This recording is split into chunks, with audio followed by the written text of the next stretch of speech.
చదువుకుందామా? ఆదికాండము 22వ అధ్యాయము 3వ వచనం మరొకసారి చదివితే మంచిది. తెల్లవారినప్పుడు అబ్రహాము లేచి తన గాడిదకు గంత కట్టి తన పనివారిలో ఇద్దరిని తన కుమారుడకు ఇస్సాకును వెంట పెట్టుకొని దహన బలి కొరకు కట్టెలు చీల్చి లేచి దేవుడు తనతో చెప్పిన చోటికి విధేయతతో అబ్రహాము వెళ్ళినట్టుగా మనం చూస్తాము. విధేయత, దేవుని నిజమైన ఆరాధనలో భాగంగా విధేయత చూపిన వారిగా మనము ఉండాలి. యేసుక్రీస్తు ప్రభువుగా వారు కూడా ఎంతో విధేయత చూపిన వాడై మన పాప రోగము, మన పాపమంతా, శాపమంతా, మన సమస్త విధమైన భారము, పాప భారం అంతా ఆయన మీద వేసుకున్నాడు. రేపు సాతానుగాడు ఆయన తీర్పు చెప్పే సమయంలో సాతాను ప్రతి దానికి ఆటంకపరుస్తూ ఉంటాడు క్రీస్తు ప్రభు వారిని. వీడు చాలా పాపం చేసినాడు కదా, ఎందుకు మళ్ళీ నీవు కాపాడడానికి ట్రై చేస్తున్నావు, ఎందుకు ఈ యొక్క ఘోరమైన పాపిని నీవు మళ్ళీ నీ దగ్గర ఉంచుకోవాలని ఆశపడుతున్నావు అంటే, అరే నాయన, నా రక్తంతో వాని కొన్నాను రా, వాడు నోటితో ఒప్పుకొని రక్షింపబడి బయట పడి సచ్చిన వాడిని బ్రతికించే ఆలోచన వారిలో పుట్టింది కనుక నేను కాపాడుకున్నాను, నా రక్తం ఇచ్చినాను అని చెప్తాడనమాట. ప్రతి విషయంలో మనిషిని కాపాడడానికే వీలైనంత వరకు దేవుడు అక్కడ శాయశక్తులు పోరాడతాడు సాతానుగానితో. అక్కడ అంత న్యాయమైన తీర్పు మన యేసుక్రీస్తు ప్రభు వారు ఇస్తారు. న్యాయమైన తీర్పు అంటే పూర్తిగా పాపంలో ఉన్నవానేమి రక్షించలేడు. కానీ ఈ లోకంలో దేహంలో ప్రాణం ఉన్నంత చేపుగిన ప్రభు వైపుకు మళ్ళీ తన సొంత నోటితో ఒప్పుకుంటే రక్షించగలడు, కానీ అక్కడైతే ఏం చేయలేడు. ఇక దేహంలో ఊపిరి ఉన్నంత వరకే దేవుని నమ్ముకున్నట్లయితే మనము రక్షింపగలుగుతాం. అక్కడ చెప్తాడు అప్పుడు అపవాది గానికి, సాతాను గానికి, అతని సొంత నోటితో నేను నీతిమంతుని, దేవుని కుమారుణ్ణి అని నమ్మి నా పాపము తీసివేసే దేవుడనని నమ్మిన నా కుమారుడు అతను, అందుకు నేను అతన్ని కాపాడుకుంటున్నానని అక్కడ సాతాను గానితో వాదిస్తాడు మన న్యాయమూర్తి అయినటువంటి యేసుక్రీస్తు ప్రభువు వారు. న్యాయమూర్తి ఆయన, జడ్జిమెంటు ఆయనే. న్యాయము చూపించి జడ్జిమెంట్ ఇవ్వగలిగిన ఏకైక యేసుక్రీస్తు ప్రభు వారే ప్రియుల. కనుక ఈ విధేయత మనకు చాలా చూపించినాడు మన యేసుక్రీస్తు ప్రభు. అదే విధేయత మన ఇక్కడ అబ్రహాము తన కుమారుని విషయంలో, ఒక్కగానొక్క కుమారుని విషయంలో దేవునికి ఎంతో విధేయత చూపించిన వాడుగా మనకు చక్కని ఆరాధన పరుడుగా మనకు కనపడతాడు. చూడండి, అదే ఆదికాండము 22వ అధ్యాయము 12వ వచనం మాట చదువుకుందామండి. ఆదికాండము 22వ అధ్యాయం 12వ వచనము. అప్పుడు ఆయన చిన్నవాని మీద చెయ్యి వేయకము, అతని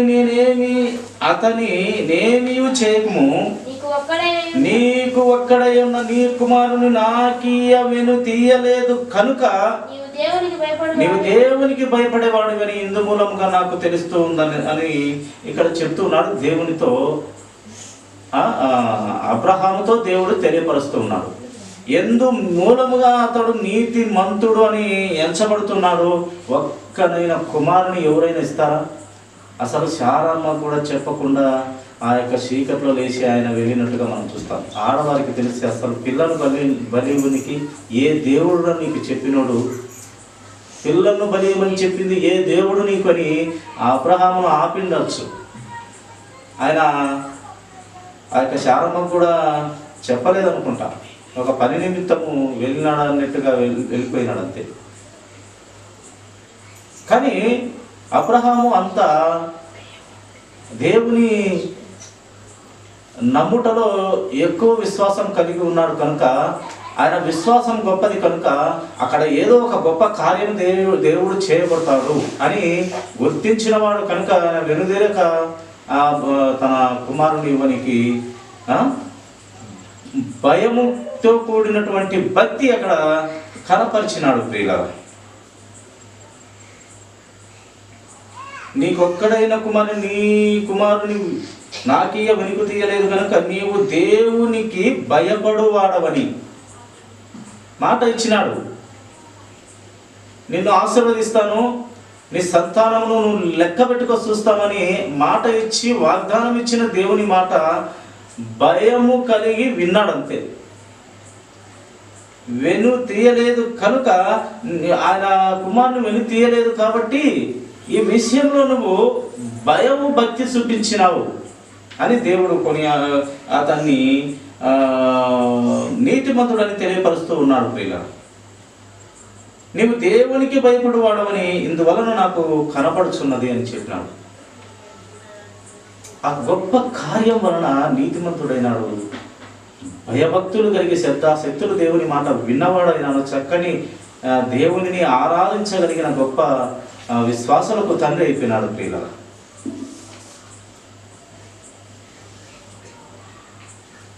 అలాగా ప్రతి మనిషి కూడా కనిపెట్టుకొని భక్తి విషయంలో కనిపెట్టుకొని పరీక్షించుకొని ఆత్మ నడిపింపుతో సమర్పణ జీవితం కలిగి ఉండాలని దేవుని వాక్యం మనకు తెలియపరుస్తూ ఉంది. 11వ అధ్యాయము ప్రకటన గ్రంథము చూడండి. ప్రకటన గ్రంథము 11వ అధ్యాయము 4వ వచనం. వీరు భూలోకమునకు ప్రభువైన వాని ఎదుట నిలుచుచున్న 2 ఒలీవ చెట్లను దీపస్తంభములై ఉన్నారు. ఎవరు వారు? దేవునికి భయము కలిగిన వారు, దేవునికి సమర్పించుకున్న వారంట. ఎలా ఉన్నారంట దేవుని దృష్టికి? భూలోకమునకు ప్రభువైన వాని ఎదుట నిలుచుచున్న 2 ఒలీవ చెట్లను దీపస్తంభములై ఉన్నారు. ఒక ఒలీవ చెట్లు వలె, ఒక దీపస్తంభము వలె, ఒక వెలిగింపబడిన బిడ్డల వలె మీరు ఉన్నారంటూ ఇక్కడ సమర్పణ జీవితం కలిగిన వారిని బట్టి, విశ్వాసం కలిగిన వారిని బట్టి ఇక్కడ దేవుడు మాట్లాడుతూ వస్తూ ఉన్నాడు ప్రియులారా.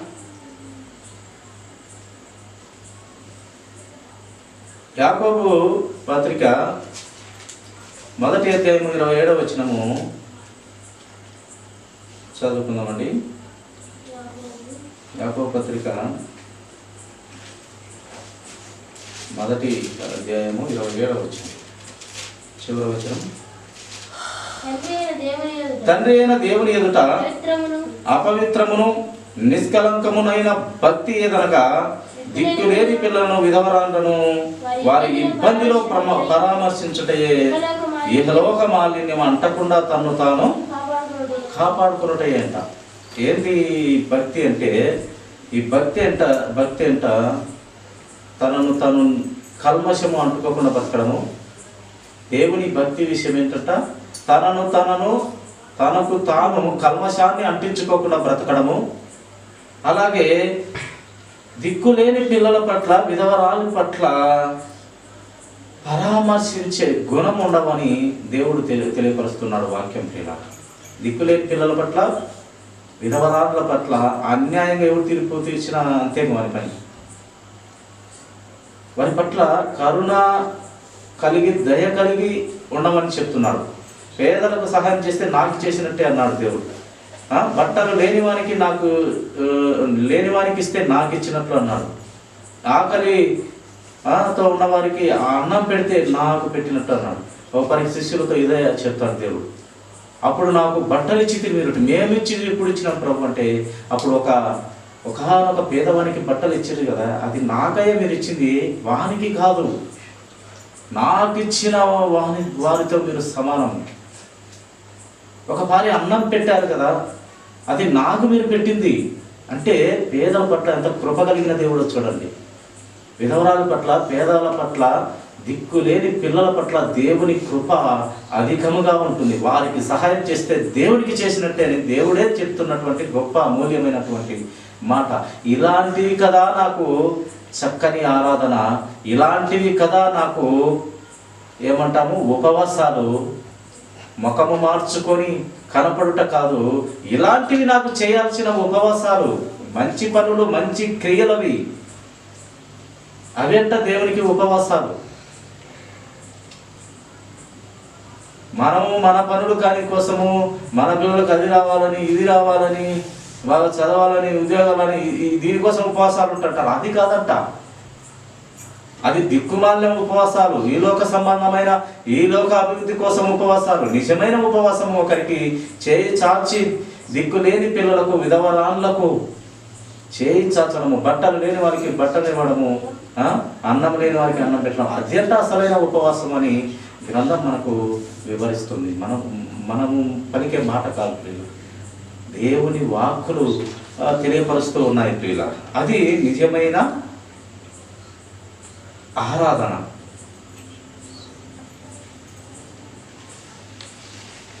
కీర్తనల గ్రంథము 2వ అధ్యాయం 12వ వచనం ఒక మాట మనము చదవగలిగితే చూడండి, మంచి మాట అక్కడ దేవుడు రాయిస్తూ వచ్చినాడు. కీర్తనల గ్రంథము 2వ అధ్యాయం 12వ వచనము, చివరి వచనం అది ఆ గ్రంథంలో 2వ అధ్యాయంలో. ఆయన కోపము త్వరగా రగులుకొనును, కుమారుని ముద్దు పెట్టుకునుడి, లేని ఎడల ఆయన కోపించును, అప్పుడు మీరు త్రోవ తప్పి నశించెదరు. ఆయనను ఆశ్రయించే వారందరూ ధన్యులు. కుమారుని యేసుక్రీస్తు ప్రభు వారిని ముద్దు పెట్టుకోవాలి, ప్రేమించాలి, వాక్యాన్ని ప్రేమించాలి, వాక్యములో పరిపూర్ణతలో వెళ్ళాలి. ముద్దు పెట్టుకోవడం అంటే యూదా ఇస్కరియోతు పోయి ముద్దు పెట్టి అప్పచెప్పినట్టు కాదు ప్రియుల. కపటం హృదయంతో ఉండి ముద్దు పెట్టి ఇరుగురు ఇబ్బందుల్లో పెట్టడం కాదు. ప్రేమతో ముద్దు పెట్టుకోనాలి, దేవుణ్ణి ప్రేమించాలి. చూడండి, ఎప్పుడప్పుడన్నా చాలా ఇష్టమైన వారు చాలా రోజుల తర్వాత కనపడితే హక్కున కలుసుకుంటూ ఉంటారు అనమాట.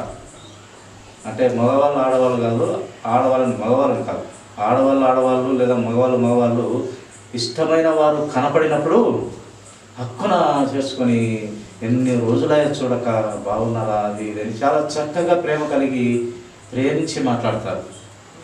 ఇక్కడ మన కుమారుడు సర్వ సృష్టికర్త అయిన ఆయనలో పాపమే లేనటువంటి దేవుడు పాపాన్ని తీసివేయడానికి వచ్చి మారు మనసు కలిగి ప్రభువును అంగీకరించి అంతమంది జనంలో కాపాడినటువంటి క్రీస్తుని బట్టి ఆమె పాపము చేయక ఆ తల్లి వచ్చి ఒక అత్తరుగుడి పగలగొట్టి చక్కని ఆరాధన చేసింది. పగలగొట్టి పాదాలకు పూసి పాదాలు ముద్దు పెట్టుకుంటూ కన్నీళ్లతో కడుగుతూ తల వెంట్రుకలతో తుడుస్తూ ఎంత చక్కని ఆరాధన. పాపాన్ని విడిచిపెట్టి పరిశుద్ధిని పాదాలు పట్టుకొని చక్కని ఆరాధన చేస్తే అక్కడ ఉన్నటువంటి ఈ దేవుని శిష్యులు యూదా ఇస్కరియోతు అనుకుంటా, ఎందుకమ్మా అంత విలువ కలిగిన అత్తరుగుడ్డి 300 దేనారములుగా ఎంతకో అమ్ముతే అంత డబ్బులు వచ్చును కదమ్మా అంటే ప్రభు అక్కడ వారిని హెచ్చరించి గద్దిస్తాడు.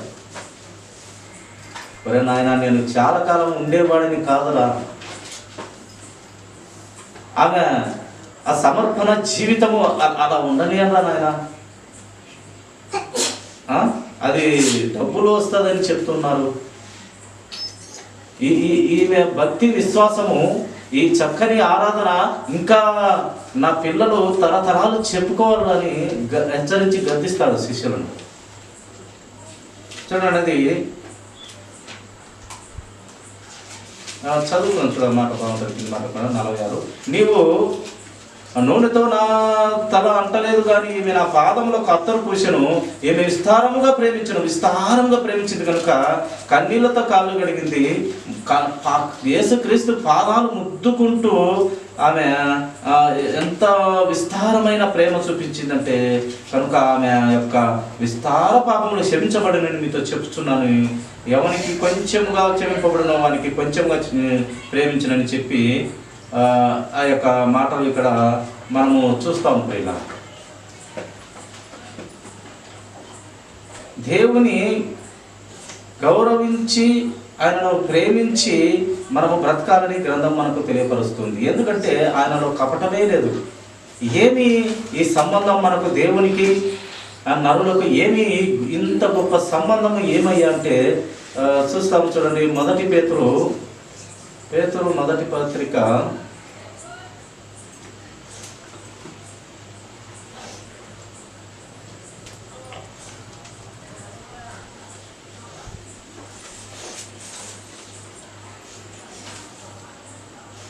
మొదటి అధ్యాయము 19వ వచనము మాట చదువుదాం చూడండి.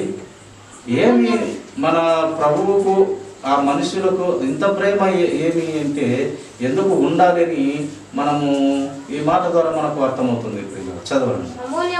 అమూల్యమైన రక్తము చేత అనగా నిర్దోషమును నిష్కలంకమునకు గొర్రె పిల్ల వంటి క్రీస్తు రక్తము చేత విమోచింపబడితిరని మీరు ఎరుగుదురు కదా.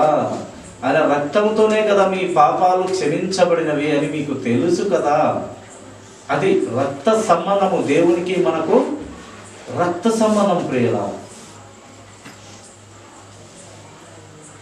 ఆ రక్త సంబంధము ద్వారా మన పాపాలు తీసివేసి ఆయన దేహంలో రక్తమంతా కార్చి ఎందుకు ఇంత ప్రేమ ఆయనకు? ఆయన ప్రేమను ఎవరైనా వర్ణించడానికి కవులు సరిపోతారా? పండితులు సరిపోతారా? బైబిల్ జ్ఞానమంతా తెలిసిన వారు ఎంత ప్రేమని కొలవగలరా? ఆయన ప్రేమను కొలవలేని పరిస్థితి ప్రియ. అంత అమూల్యమైన రక్తం ద్వారా మనల్ని రక్షిస్తూ వచ్చినాడు. ఆ బంధం ఏంటంటే రక్త సంబంధం మంది మనుషులది. యేసుక్రీస్తు ప్రభు వారి సంబంధము రక్త సంబంధం. ఆ రక్తముతోనే మనల్ని పవిత్రుని చేశాడు, నీతిమంతుని చేశాడు. నిష్కలంకులుగా ఉండకుండానట్లు నీతిమంతులుగా, యథార్థవంతులుగా, పరిశుద్ధులుగా చేసి ఆయన నిత్యత్వంలో ఉండాలని కోరినటువంటి ఏకైక గొప్ప దేవుడు యేసుక్రీస్తు ప్రభు వారి. అట్టి సృష్టికర్తను మనము ఎలాగ మనం ఆరాధించే పూజించగలిగే పిల్లలంగా ఉండాలి. మత్తయి సువార్త 2వ అధ్యాయం 10-11 మాట చూడమ్మా.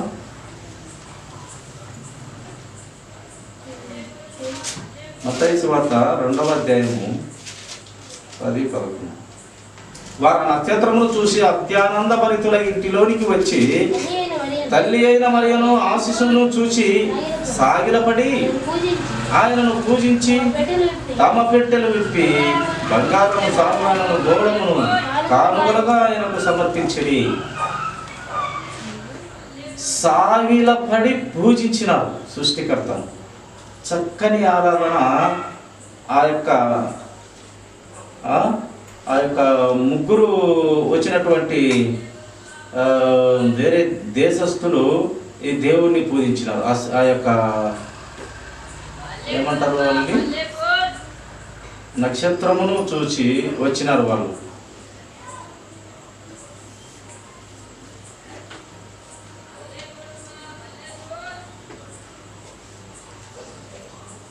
కనుక ప్రియ దేవుని సంగమా, చక్కగా దేవుని ఆడ ఆ మోకాల్లోని సాగిలపడి వారు పూజించినట్టుగా, కొనియాడనట్టుగా, సాగిలపడినట్టుగా మనము చూస్తాం ప్రియుల. అదే మత్తయి సువార్త 4వ అధ్యాయము 10వ వచనము. 4వ అధ్యాయము 10వ వచనం మత్తయి సువార్త. యేసు వానితో, సాతానా పొమ్ము, ప్రభువైన నీ దేవునికి మొక్కి ఆయనను మాత్రము సేవింపవలెనని వ్రాయబడి ఉన్నది కదా. ఇక్కడ సాతానుతో ఎదురుస్తున్నాడు దేవుడు. వాడు శోధనలు పెడుతున్నాడు. 40 దినాలు ఉపవాసాలతో ప్రభు ఉంటే అపవాదిగా వచ్చి, ఇదిగో ఈ రొట్టెలను, ఈ రాళ్ళను రొట్టెలుగా చేసుకొని తిను, ఇదిగో ఈ యొక్క ఎత్తైన కొండల నుంచి దుమ్ముకు, నిన్ను దేవదూతలు వచ్చి పట్టుకుందరు అని వాక్యానుసారమైన వాక్యాన్ని పట్టుకొని వచ్చి దేవునితో మాట్లాడుతుంటే దేవుడు చెప్తున్నాడు, అదే కాదు నాయన వాక్యం ఇంకొకటి ఉంది కదా. నీ సృష్టికర్త అయిన దేవుని శోధింపవలదని నీకు తెలియదా? కనుక సాతానా పొమ్ము, నీ దేవునికి, నీ ప్రభువైన దేవునికి మొక్కి ఆయనను మాత్రమే సేవింపవలనని వ్రాయవలై ఉన్నది కదా. నేను దేవుడునని నీకు తెలియదా?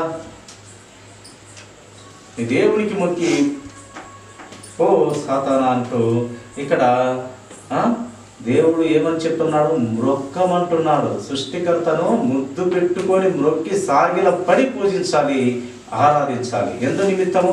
రక్త సంబంధం అది. ఎందుకంటే ఆయన రక్తము పవిత్రమైనది. పాపాన్ని తీసివేయగలిగిన రక్తము ఏదైనా ఉంది అంటే అది ఒక యేసుక్రీస్తు ప్రభు వారి దేహంలో ఉండేటువంటి దేవుని రక్తంతోనే సాధ్యం. ఈ లోక సంబంధమైనది ఏది కూడా పాపాన్ని తీసివేసేది లేదు ప్రియ. కనుక అట్టి దేవుడు యోహాను సువార్త 4:24 ప్రకారము ఆయన ఆత్మ కనుక ఆత్మతోనూ సత్యముతోనూ ఆయనను ఆరాధించే పిల్లలముగా ఉండాలని దేవుడు తెలియపరుస్తూ ఉన్నాడు. విధేయత చూపి భక్తి భావంతో కలిగినటువంటి అనుభవం ఉండాలి. సరైనదిగా ఆ యొక్క ఆరాధన ఉండాలి. అలాగే ఆయన సహవాసంలో మనం పెరగాలి. కనిపెట్టుకొని పరీక్షించుకొనుచు మనము కనిపెట్టుకొని ఆయన సహవాసంలో మనము బ్రతకాలి. అపోస్తలుడు కూడా అలాగే బ్రతికినాడు. అపోస్తల కార్యము 2:42 చూడండి, ఒక మాట చూస్తాం. అపోస్తల కార్యములు 2:42 వాళ్ళు ఎలా ఉన్నారు చూడండి. వీరు అపోస్తలుల బోధ ఎందును సహవాసమందును రొట్టె విరుచుట ఎందును ప్రార్థన చేయుట ఎందును ఎడతెగక ఉండురి.